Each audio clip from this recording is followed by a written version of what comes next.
മലപ്പുറം കുറ്റിപ്പുറത്തും വളാഞ്ചേരിക്കുമിടയിൽ പാണ്ഡികശാലയിൽ ദേശീയപാതയിൽ മണ്ണിടിഞ്ഞ് ഗതാഗത തടസ്സമുണ്ടായി. ദേശീയപാത നവീകരണ പ്രവർത്തനങ്ങളുടെ ഭാഗമായി നിർമ്മിച്ച സർവീസ് റോഡിലേക്കാണ് മണ്ണിടിഞ്ഞ് വീണത്. ജംഷീറുണ്ട് വിവരങ്ങൾ നൽകാനായി. ജംഷീർ, എപ്പോഴാണ് ഈ സംഭവം ഉണ്ടാകുന്നത്? ഏതെങ്കിലും തരത്തിലുള്ള അപകടങ്ങൾ വല്ലതുമുണ്ടോ?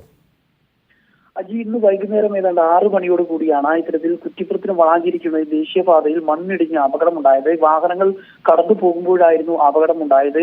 ഈ ഒരു വാഹനം, ഒരു പിക്കപ്പ് വാൻ കടന്നു പോകുന്നതിന് തൊട്ട് മുൻപായിരുന്നു ഈ മണ്ണും കല്ലുമെല്ലാം ഇങ്ങോട്ടേക്ക് റോഡിലേക്ക് വീഴുന്ന ഒരു സാഹചര്യം ഉണ്ടായത്. ഈ വാഹനത്തിലുണ്ടായിരുന്നവരും അത്ഭുതകരമായി രക്ഷപ്പെടുകയായിരുന്നു. പിന്നീട് നാട്ടുകാരെത്തിയാണ് ഇവരെ മാറ്റിയത്. ഈ റോഡിൽ ഗതാഗതം തടസ്സപ്പെടുന്ന ഒരു സാഹചര്യം ഉണ്ടായി. കുറ്റിപ്പുറത്ത് നിന്ന് വളാഞ്ചേരി ഭാഗത്തേക്കുള്ള വാഹന ഗതാഗതമാണ് തടസ്സപ്പെട്ടത്. ഇതോടുകൂടി ഇവിടെ ഇപ്പോൾ താൽക്കാലികമായി വൺ വേ സംവിധാനം ആക്കിയിരിക്കുകയാണ്. കഴിഞ്ഞ ദിവസം രാത്രി ഏതാണ്ട് 10:30 കൂടിയും സമാനമായ രീതിയിൽ ഇവിടെ മണ്ണിടിച്ചിൽ ഉണ്ടായി എന്നാണ് നാട്ടുകാർ പറയുന്നത്. ഇത് മണ്ണ് വീണതിനെ തുടർന്ന് നാട്ടുകാർ ഈ നിർമ്മാണ കമ്പനി അധികൃതരെ അറിയിച്ചിരുന്നു. പക്ഷേ അവർ താൽക്കാലികമായി ഒരു കവർ അവിടെ സ്ഥാപിക്കുകയാണ്. ഒരു കവർ പോലൊരു കവചം സ്ഥാപിക്കുകയല്ലാതെ മറ്റു നടപടികളൊന്നും ചെയ്തില്ല എന്നാണ് പറയുന്നത്. ദേശീയപാത നിർമ്മാണങ്ങളുടെ ഭാഗമായി ഈ ഭാഗത്ത് കുന്നിടിച്ച് മണ്ണ് എടുത്തിരുന്നു. ഈ ഭാഗത്താണ് ഇപ്പോൾ മണ്ണ് ഇടിഞ്ഞു വീണിട്ടുള്ളത്. ഏതാണ്ട് 1.5 മീറ്റർ അകലെ എന്നുള്ള ഉള്ളിൽ നിന്നുള്ള മണ്ണും കല്ലും അടക്കമാണ് ഇപ്പോൾ റോഡിലേക്ക് വീണിട്ടുള്ളത്. ഏതായാലും ഒരു വാഹനം ഈ സമയത്ത് ഇവിടെ ഉണ്ടായിരുന്നു. പക്ഷേ ഈ റോഡിലൂടെ കടന്നു പോകുന്ന ഒരു വാഹനത്തിന്റെ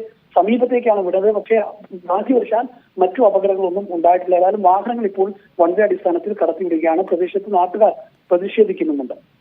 ശരി, ജംഷീറാണ് വിവരങ്ങൾ നൽകിയത് തിരൂരിൽ നിന്നും.